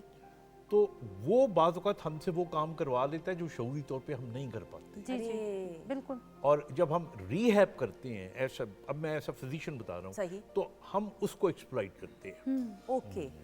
मोटिवेशन क्या चीज़ है? मोटिवेशन यही चीज़ है ना कि एक आदमी कह रहा है कि मैं चल नहीं सकता, मैं कुछ कर नहीं सकता। आप आते हैं, कुछ बातें करते हैं, कुछ चीज़ें समझाते हैं, वो शऊर को नहीं टच कर रही होती, वो आपके इमोशनल पार्ट को टच कर रही होती हैं, और एकदम इतनी एनर्जी आ जाती है कि आप अगले दिन से काम करना शुरू कर देते हो, अगले दिन से आप इतने बड़े बन जाते हो। सही। तो एक ये बड़ा एक्सपीरियंस था जो मैंने देखा। फिर इसी तरह इनका मैं कह रहा था, जिस तरह एक मेरा पेशेंट आया करता था,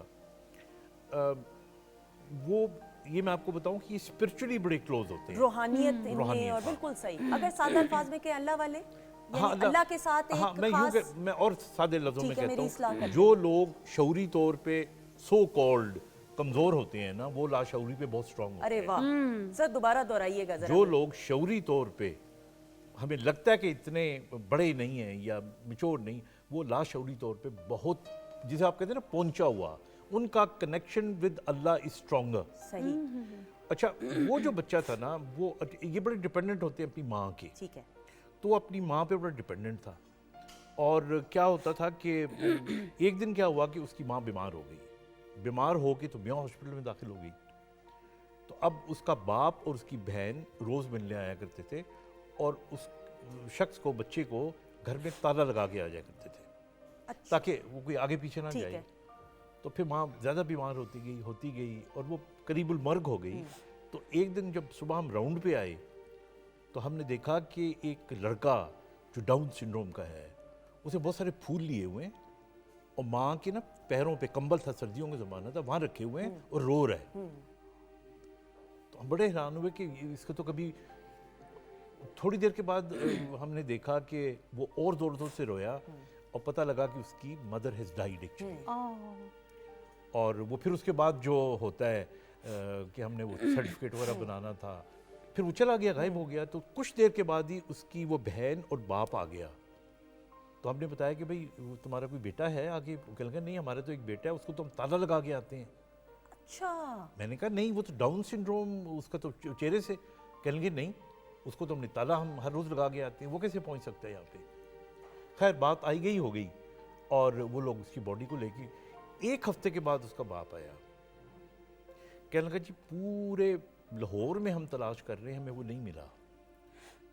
और फिर उसे ये भी कहा कि मैं जब गया हूँ तो ताला फिर भी लगा हुआ था। अच्छा, फिर भी लगा हुआ। अब जाहिर है साइंस इसको शायद एक्सप्लेन ना कर सके, लेकिन साइंस तो एक बड़ी मामूली सा सब्जेक्ट है। ट्रू। जो असल दुनिया की जो इल्म होता है वो तो साइंस से बहुत बड़ा होता है। बिल्कुल ऐसा ही है। तो आने वाले वक्त इसको बताएंगे कि ये जो रूहानी एस्पेक्ट है ये बहुत ज़्यादा इन लोगों पे होता है। बिल्कुल ऐसा ही है। और अगर आप इजाज़त दें तो छोटी सी मैं और बात बता दूं। प्लीज। एक हमारे डॉक्टर साहब हैं, बहुत बड़े डॉक्टर हैं, उनके यहाँ जब बच्ची उनकी उसकी जो बीवी प्रेग्नेंट हुई तो उनको पता लगा कि उनकी बच्ची को यही बीमारी है। ठीक है। तो वो बड़े परेशान हुए, तो they went to the doctor. तो उन्होंने कहा कि जी हम इसकी ना अबॉर्शन करवा देते हैं। सही। बिकॉज सबने कहा ये तो मुसीबत हो जाएगी आपके लिए। तो वो जब डिसाइड करने गए डॉक्टर से कि हम करवाएं, तो वो उनकी मिसेज ने बताया कि मुझे यूं लगा जैसे मेरे पेट पे किसी ने हाथ फेरा है अंदर। अरे। और जिस तरह मुझे आवाज़ आई है कि mama let me come in this world, I will not bother you, मैं आपको कुछ नहीं कहूँगी। एंड शी सेड कि आई डिसाइडेड नहीं, मैं I will give birth to this child. And she gave birth to that child. अब वो मेरे 15-16 साल की है माशाल्लाह। और वो बता रही थी, कहने लगी कि मैं इसकी पैदाइश के बाद जब परेशान होती तो ये जब अपनी बाहें मेरे गले में डाल लेती तो सारी परेशानियां मेरी ख़त्म हो जाएगी। अरे तो ये ताल्लुक़ होता है इनका। ये ताल्लुक़ होता है। और ख़वातीन औज़ात औलाद बाइस से ज़हमत कभी नहीं हो सकती, बाइस से रहमत होती है। अपने खुसूसी अफराद का, अपने ख़ास लोगों का ख़ास ख्याल रखते हुए, क्योंकि ये अल्लाह ताला के ख़ास लोग हैं, इनका अल्लाह ताला के साथ एक बड़ा ख़ास ताल्लुक़ है। ये शऊर हमें पैदार हो जाएगा तो हमारा माशरा और ज़्यादा तरक्की करेगा। ख़वातीन औज़ात, बातचीत का सिलसिला जारी और सारी है। आपके कमेंट्स भी इंशाल्लाह शामिल करेंगे। आप सबकी शफीक साहब इजाज़त से साथ भाई डॉक्टर साहब आलिया की आवाज़ में खूबसूरत सा गाना हो जाए। साथ भाई अगर आप कहेंगे तो हम गाना सुनेंगे। ठीक है, डन है। चले जी, बहुत सारी क्लैप में।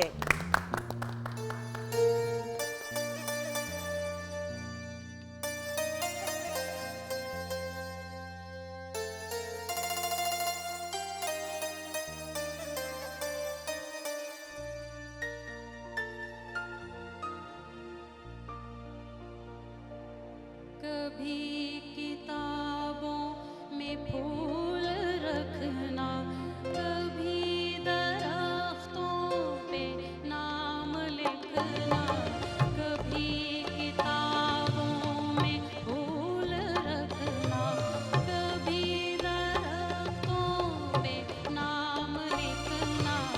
हमें भी है याद आज तक वो, हमें भी है याद आज तक वो, नजर से हरफ़े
जी ख़वातीन ज़ात खुश आमदीद, welcome back once again weekend at home में। ये किचन का सेगमेंट है, अमेजिंग प्रेजेंटेशन शेफ अनम की।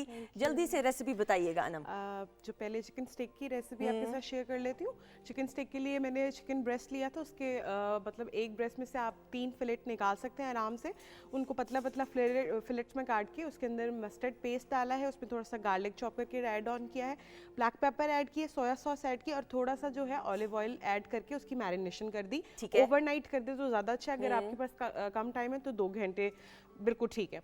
उसके बाद मैंने इसको 1 टेबलस्पून ऑयल के अंदर जो है इसको ग्रिल कर लिया। अलग से जो वेजिटेबल्स आप देख रही होंगी इसमें बीन्स हैं, कैरेट्स हैं, कॉलीफ्लावर है, आप चाहे जो भी तो सीजनल जो भी, हाँ, ठीक है, उसको सॉल्ट, ब्लैक पेपर और मिक्स हर्ब के साथ मैंने इसको सौते कर लिया है। उसके बाद जो इसकी क्रीमी पेपर सॉस हमने बनाई है उसके लिए गार्लिक लिया है 1 से 2 क्लोव्स, उसको मैंने 2 टेबलस्पून बटर में सौते कर लिया। उसके बाद उसमें 2 टेबलस्पून मैंने मैदा ऐड किया है, उसमें ब्लैक पेपर ऐड करेंगे, थोड़ा सा सॉल्ट ऐड करेंगे और उसको कुक करेंगे थोड़ा सा जो चिकन स्टॉक और मिल्क के साथ। ठीक है, बिल्कुल से एक्सीलेंट। अच्छा जी, ड्रिंक की रेसिपी बताएं जल्दी ड्रिंक से। में जी पल्पी ऑरेंज जूस आज हमने बनाया है, तो इसके अंदर जो फ्रूटर्स आजकल इन है वो ऐड ऑन किए, थोड़ा सा लेमन जूस है, इसमें थोड़ा सा ब्लैक सॉल्ट है, इसके अंदर मैंने थोड़ा सा ऑरेंज जूस भी ऐड किया है, तो उसको इकट्ठे को ब्लेंड करेंगे।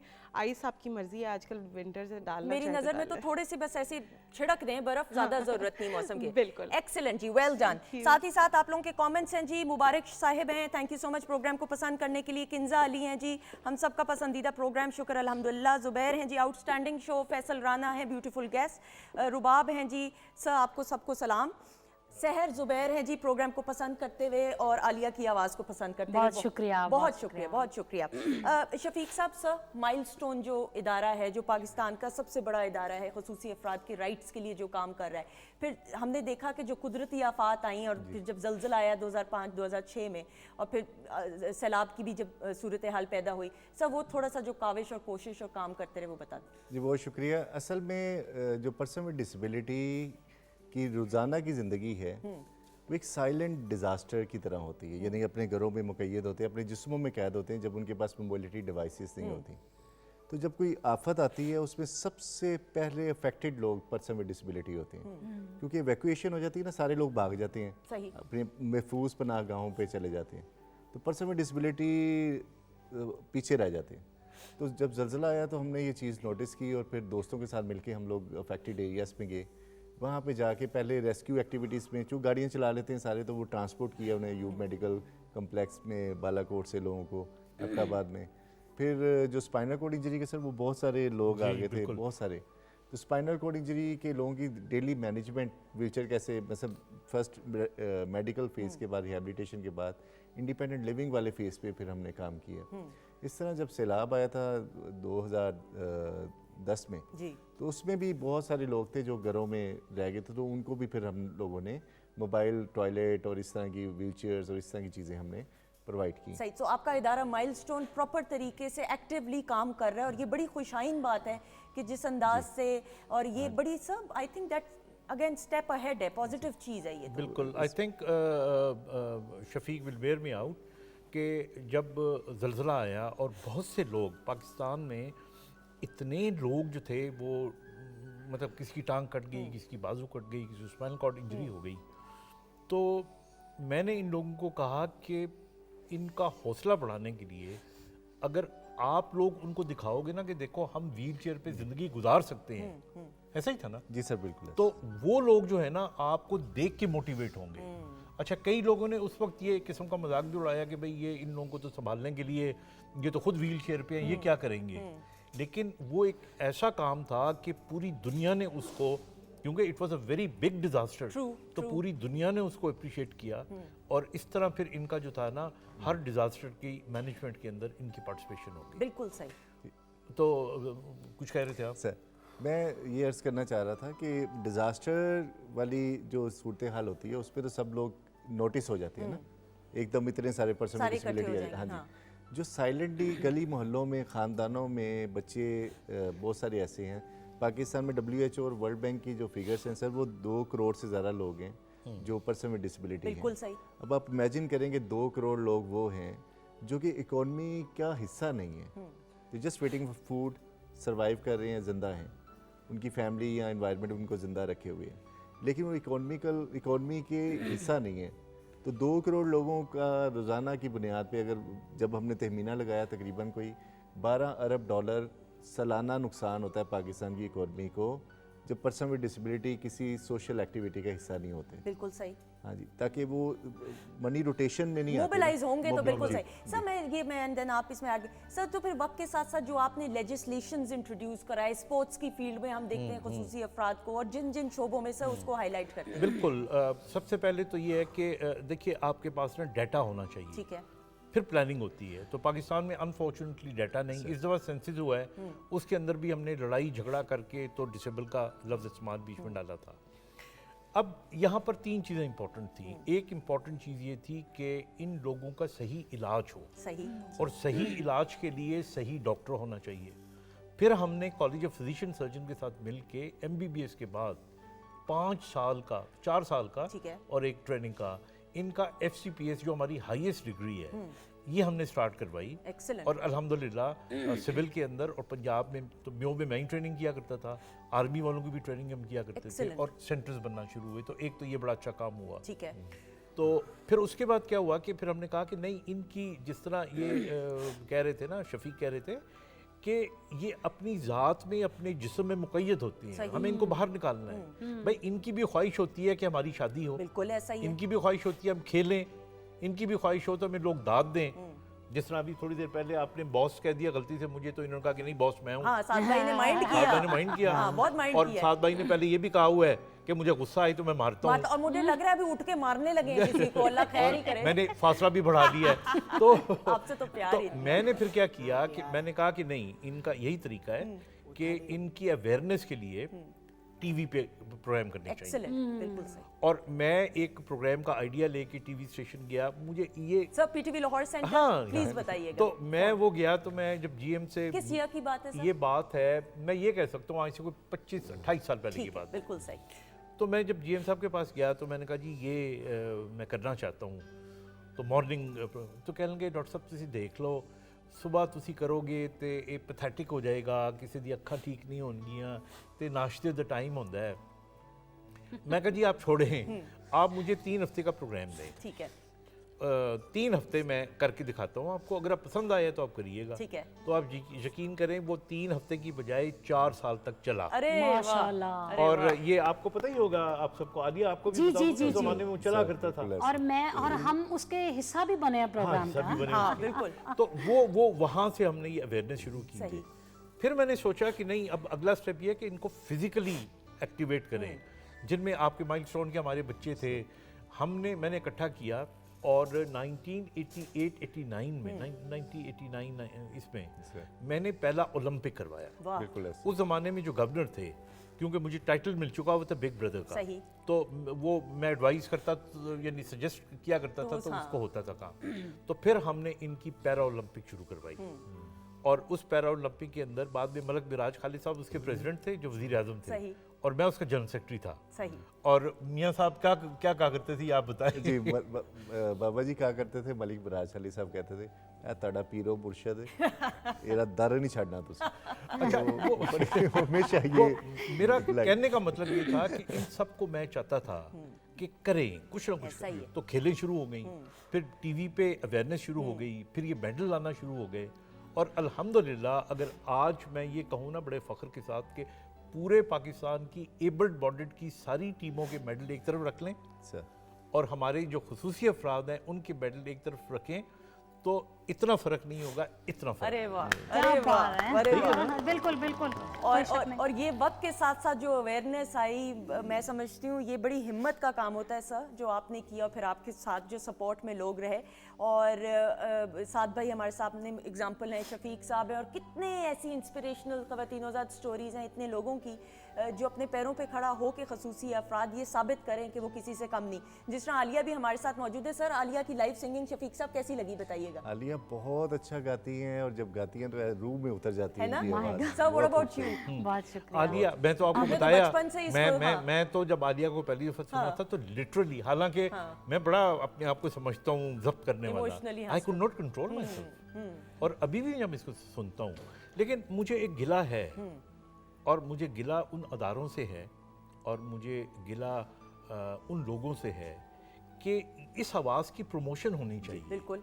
और professionally it should be, it's a very expensive voice. True ये बहुत ही कीमती आवाज़ है। प्रेशियस है बहुत। प्रेशियस है। बिल्कुल ऐसा ही है। तो इसको नहीं, शफीक साहब भी इनके माइलस्टोन के साथ मेरा काफ़ी, जैसे डॉक्टर साहब के साथ तो हमारा एक ऐसे वक्त में ताल्लुक़ जब हम बहुत छोटे थे। हाँ।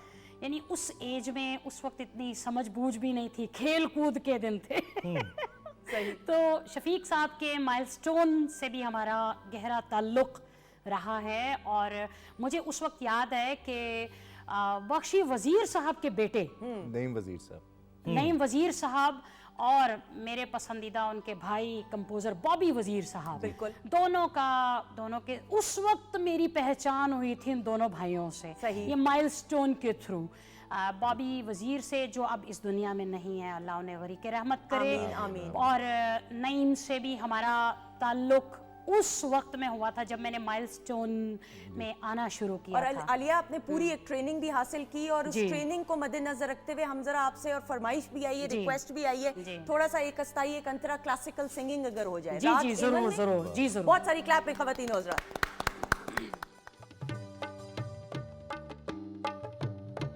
मूरत मन भाई, मूरत मन भाई, सुंदर सलोनी, सुंदर सलोनी, मूरत मन भाई, मूरत मन भाई, मूरत मन भाई, सुंदर सलोनी, सुंदर सलोनी, मूरत मन भाई। तुम बिन अब कौन, तुम बिन अब कौन रखत है मेरो ध्यान, तुम बिन अब कौन रखत है मेरो ध्यान। आस लिए मन में, आस लिए मन में, इच्छित फल पावे, मूरत मन भाई, मूरत मन भाई, मूरत मन भाई, मूरत मन भाई, मूरत मन भाई, मूरत मन भाई, सुंदर सलोनी, सुंदर सलोनी, मूरत मन भाई। ब्यूटीफुल, बहुत ही खूब। Beautiful, beautiful, beautiful. माशाल्लाह। और सही मानों में ख़वातीन उज़ात कहते हैं मौसीकी रूह की ग़िज़ा है।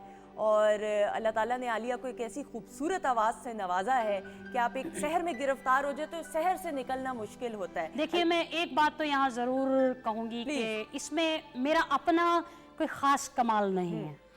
अगर मैं ये कहूँ कि मेरा कमाल है, मैंने बहुत कुछ कर लिया, तो ये तो अपने शोबे के साथ बहुत बड़ी ज़्यादती है। बिल्कुल।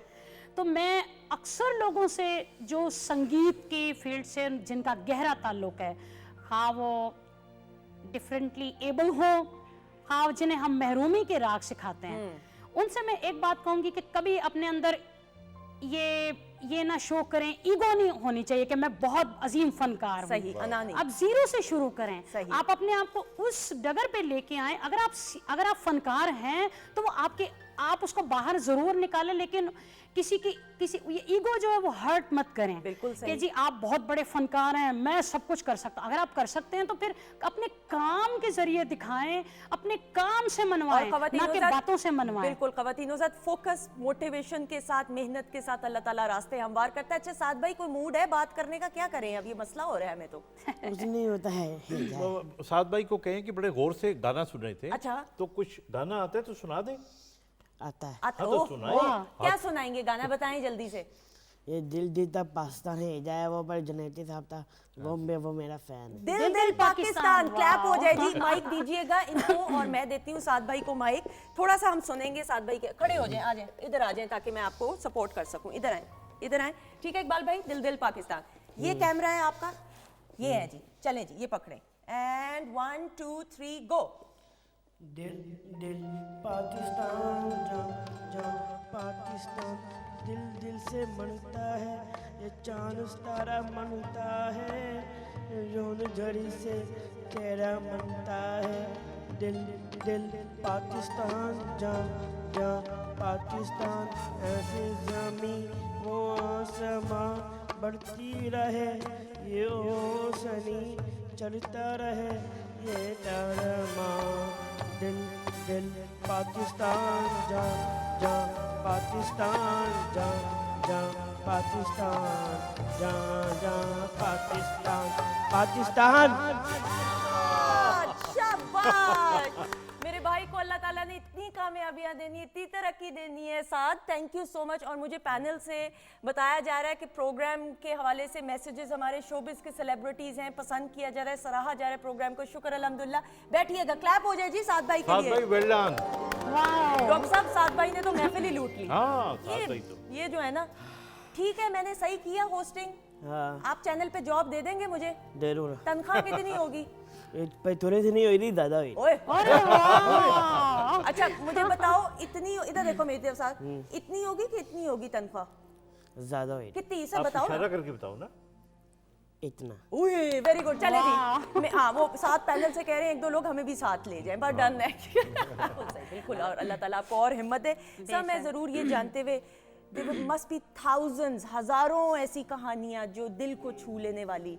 ये जो सफ़र है, ये हंसते मुस्कुराते हुए हिम्मत के साथ तो आपने अल्हम्दुलिल्लाह जारी और सारी है, लेकिन सर कितनी ऐसी दास्तानें, कितनी ऐसी दुख भरी कहानियाँ, कुछ इंस्पिरेशनल स्टोरीज उस हवाले से शेयर करते हुए जिनसे आपने भी सीखा बहुत हाँ देखिए, मैं आपको बताऊं कि अभी आप देखिए ये फीफा फुटबॉल का मैच हुआ और उसकी जो सेंटर ऑफ अट्रैक्शन था वो एक बच्चा था जिसकी टांगें पैदाइशी तौर पे नहीं हैं।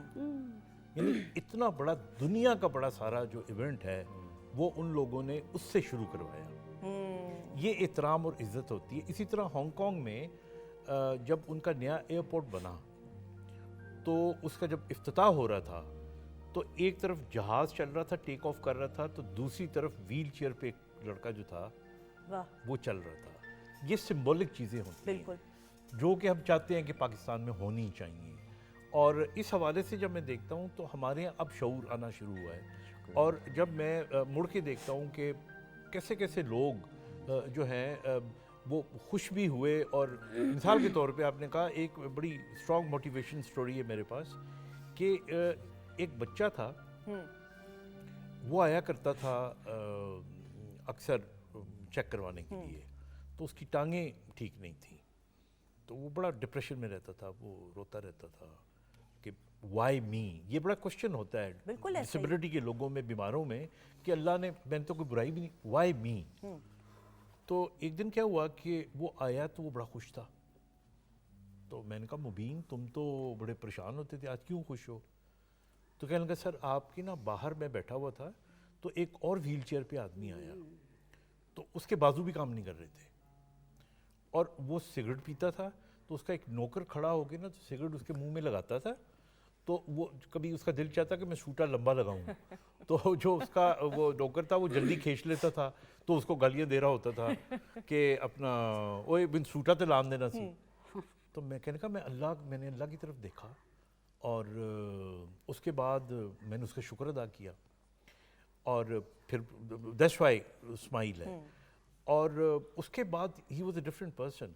वो फिर आया मेरे पास को तकरीबन 1 साल के बाद और उसने कहा कि जी मैंने दुकान खोली है और अब मैं इतना कमा रहा हूँ और ये कर रहा हूँ और ये कर रहा हूँ। तो लोग इस तरह एक दूसरे को देख के मोटिवेशन लेते हैं। इसी तरह मैंने देखा कि एक फैमिली थी, उसके 5 बच्चे थे, सही, 5 को डिसेबिलिटी। बिल्कुल, ये मुझे बिल्कुल। और अच्छा हमारे यहाँ जब कोई ऐसी डिसेबिलिटी होती है तो बाज़ वक़्त वो फोकस हो जाती है, तो उसको टीवी पे दिखा दिया उन्होंने। तो उस ज़माने के जो वज़ीर आला थे उन्होंने कहा कि जी इनके लिए हम कुछ करेंगे, बिल्कुल सही, सारे बच्चों को माजूर सारे बच्चों को। हाँ, तो उन्होंने करना शुरू कर दिया, तो उसका काफ़ी चर्चा हुआ। तो दूसरे दिन एक लड़का आया मेरे पास, उसको भी डिसेबिलिटी थी। तो कहने लगा सर मुझे तो कोई टीवी पे लाया नहीं है, तो मेरा क्या बनेगा? तो मैं कहा तुम फिक्र ना करो, तुमको मैं लेके आऊँगा। सही। तो मैं I used to do a programme those days. ठीक है। तो उसको मैंने दिखाया, and then I wrote a letter, मैंने वज़ीर आला हाउस में लिखा। तो उसका जॉब का कोई इशू था, तो उसका जॉब हो गया। और एक बहुत इम्पॉर्टेंट मैं उसके लिए कहूँगा, आप भी शायद जानते होंगे तैयब को, जो डॉक्टर तैयब, जी जी sir, the one who was on a wheelchair sir, वो आया बहुत साल पहले। तो उसे मैंने बड़ा मोटिवेट किया। मैंने कहा देखो तुम्हारी टांगें ठीक नहीं है, तुम व्हीलचेयर पे हो, तो तुम कुछ और तो कर नहीं सकते, तो तुम एक काम कर सकते हो, पढ़ो पढ़ो पढ़ो और इतना पढ़ो कि टॉप कर जाओ, क्योंकि ब्रेन तो तुमसे कोई नहीं छीन सकता। तो मैंने अपनी किताब उसको दी, तीसरा जन्म ऑटोबायोग्राफी तो आपकी। 2 साल के बाद वो आया, तो वो किताब काली हुई कि सर मैंने इतनी दफ़ा पढ़ा है इसको, और मैट्रिक में 1000 से ज़्यादा नंबर लिए। अरे वाह वाह। अच्छा, 1000 से नंबर लिए। आगे सुनिए, जब उसने केई में अप्लाई किया तो केई वालों ने ये कह के रिजेक्ट कर दिया कि तुम माजूर हो। अच्छा जी, तुम चूंकि डिसेबल्ड हो तो व्हीलचेयर पे तुम कैसे डॉक्टर बनोगे? अच्छा। तो then I went to the principal. सही। और मैं फिर 3 जगह पे गया। मैं प्रिंसिपल के पास भी गया, मैं कोर्ट भी गया, बिल्कुल, और मैं वज़ीर आला के पास भी गया। और अल्टीमेटली मैंने उन्हें कहा कि आप इसको डिसेबल कोटे पे दाखिला ना दें, इस पे तो ओपन मेरिट पे, और ओपन मेरिट पे तो कोई किसी को रोक के दिखाए। बिल्कुल बिल्कुल। So he got admission in the K E. और फिर वज़ीर आला ने क्या किया कि वहाँ पे सिर्फ एडमिशन नहीं दिया उसको, वहाँ पे लिफ्ट लगाई उसके लिए, और रैम्प बनाए, और केई एक्सेसिबल हो। देखिए एक आदमी की वजह से केई एक्सेसिबल हो गया, वो तो फिर डॉक्टर बना। अच्छा, जब वो डॉक्टर बना तो उसको किसी ने, वैसे ही डॉक्टर ने कह दिया कि वो मस्कुलर डिस्ट्रोफी की पेशेंट था। बिल्कुल सही। कि तुम्हारी तो ज़िंदगी बड़े दिनों की है। तो ये भी मैं बताना चाह रहा हूँ। तो दूसरे दिन उसके दोस्त हॉस्टल में रहता था, दोस्तों ने कहा कि जी ये तो लग रहा है ये तो जिंदा ही नहीं बचेगा। इतना डिप्रेशन में चला गया उस एक जुमले की वजह से। मैंने फिर उसको दोबारा बुलाया और मैं इस बात का इकरार कर रहा हूँ कि मैंने झूठ बोला उससे। मैं कहा नहीं, वो तुम्हारा डायग्नोसिस गलत था, तुम्हारा तो ये इसमें किस्में होती हैं। एक बीमारी होती है लिम्ब गर्डल, बिल्कुल सही, जिसमें आदमी काफ़ी अर्सा जिंदा रहता है। एनीवे, तो वो फिर डॉक्टर बन गया। डॉक्टर बनने के बाद उसने जॉब करनी शुरू कर दी। उसके साथ जो अनफॉर्चुनेट बात हुई, कोविड के अंदर उसको जो लंग्स थे वो इतने ज़्यादा इफेक्ट हो गए दैट अल्टीमेटली एक्सपायर्ड। लेकिन जो उसने ज़िंदगी गुजारी वो एक पुरवकार अंदाज, पुरवकार। और मैं ये बात कहना चाहता हूँ कि जो ज़िंदगी है उसकी लेंथ वैल्यू नहीं रखती, अरे उसकी क्वांटिटी वैल्यू नहीं रखती, उसकी क्वालिटी वैल्यू। कुछ लोग चंद लम्हे जी के सदियों की ज़िंदगी पा लेते हैं, और कुछ लोग सदियों की ज़िंदगी जी के लम्हों की ज़िंदगी भी नहीं पा पाते। अरे वाह, अरे वाह। तो जो भी टाइम अल्लाह ने दिया है ये क्वालिटी टाइम है। We should spend it doing something and doing it first for others. अपने लिए तो करते ही है ना, फॉर अदर्स, तो इसकी जज़ा तो अल्लाह देता है। बिल्कुल ऐसा ही है। और सर मैं ज़रूर, और फिर मुझे वाइंड अप का भी कहा जा रहा है, शफीक साहब को जो पोलियो का प्रॉब्लम हुआ उसकी वजह से ये सब ये अवेयरनेस और ये मैसेज लोगों को देते हुए कि पोलियो के कतरे को पिलाना लाजमी है ताकि आप अपने बच्चे को आइंदा आने वाली माजूरी से बचा सकें। मैं बिल्कुल, मैं अब देखिए ना कि आजकल पूरी दुनिया में चंद एक दो मुल्क रह गए जिनमें अनफॉर्चुनेटली पाकिस्तान है। और ये मैं बिल्कुल बड़ा क्लियरली बताना चाह रहा हूँ, as a doctor, as a father, as a human being, as a Pakistani, polio के कतरों का कोई नुकसान नहीं है। ये जो हमारे यहाँ डर है ना, हमारे घरों में होता है कि जी उसलाम क्या ये बच्चे को 2 हफ्ते पहले तो पिलाए थे, ये दोबारा क्यों पिलाएं हम इसको। पोलियो की जो वैक्सीन हम अपने बच्चों को दे रहे हैं, यहाँ पाकिस्तान दे रहा है, उसके अंदर भले वो जितनी दफ़ा भी पिला दें कोई नुकसान नहीं है, तो लेकिन पिलाने का फ़ायदा ज़रूर हो सकता है। बिल्कुल सही। ये भी बाज़ वक़्त होता है कि आपने कतरे पिलाए, बच्चे ने वॉमिट कर दिया, बिल्कुल, तो इसका मतलब है वो कतरे तो गए नहीं। बिल्कुल। तो इसलिए पिलाएं, ताकि ये इतनी बड़ी बीमारी जो है जिसका तकरीबन पूरी दुनिया में खात्मा हो चुका है, वो ख़त्म हो जानी चाहिए। बिल्कुल सही। और शफीक साहब आपका शुक्रिया अदा करते हुए कोई एक मैसेज देना चाहें, इस पे एक छोटा सा पैगाम। मैं जो वालिदैन हैं बच्चों के, पेरेंट्स जो हैं जिनके बच्चे पर्सन में डिसेबिलिटी हैं, आप अपने बच्चों पर ट्रस्ट कीजिए, इनको ऑन कीजिए। इनकी डिसेबिलिटीज़ तो सबको नज़र आ रही हैं, आपको एबिलिटीज़ को देखना चाहिए। एक दफ़ा माएँ हमारे मुल्क की ऑनरशिप ले लेंगी बच्चों की, तो ये माशरा भी ले लेगा। क्या बात है, बिल्कुल। बहुत शुक्रिया sir, thank you so much. कुछ कहना चाहेंगे? आई थिंक शफीक ने वो सारा सम अप कर दिया। बस अल्लाह ताला आसानियाँ पैदा करे सबके लिए, इन बच्चों के, बड़ों के लिए और उनके पेरेंट्स के लिए। बिल्कुल सर, स्टैंडिंग ओवेशन आप तमाम अफराद के लिए। And sir, doctor Khalid Jamil Akhtar, big brother, ख़ास करम है सर आप पे अल्लाह ताला का। आप प्यार समेटते हैं और दुआ लेने वालों में से हैं, और जब आपका नाम लोग लेते हैं तो एक आंखों में अपनाइयत मैंने देखी है, और ये इज़्ज़त को बरकरार रखना और लोगों के मान को कायम रखना, ये अल्लाह ताला ने ख़ास करम आप पे किया है। अल्लाह ताला आपको लंबी उम्र, अच्छी सेहत दे, आमीन सुमा आमीन, बहुत सारी तरक्कियाँ दे sir. Thank you so much. Shafiq साहब, अल्लाह ताला आपको कामयाबियाँ दे, आमीन सुमा आमीन। साथ भाई, अपनी बहन की दुआएं, मेरे भाई को अल्लाह ने इतनी कामयाबियाँ और देनी है इंशाल्लाह ताला। Thank you. आलिया जी, आपका बहुत शुक्रिया। अल्लाह ताला आपके लिए और आसानियाँ पैदा करें और आप नाम बनाएं, मकाम बनाएं। बहुत शुक्रिया। ख़वातीन और हज़रात, दुआओं में हम सबको याद रखिएगा। वीकेंड एट होम की एक ख़ास नशिस्त, ख़ास लोगों के नाम। इंशाल्लाह कल मुलाकात होगी। शेफ़ अनम का भी शुक्रिया अदा करते हुए जाने से पहले अहमद फराज साहब का कलाम, बल्कि अहमद फराज साहब का लिखा हुआ एक ऐसा कलाम अगर मैं कहूँ, जिसको मैडम नूर जहाँ ने Pakistan television network Lahore centre में इसको गाया, और उनको याद करते हुए, ट्रिब्यूट पेश करते हुए, सिलसिले तोड़ गया वो सभी जाते जाते। आप सब के लिए आलिया की आवाज़।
अपने हिस्से की कोई शान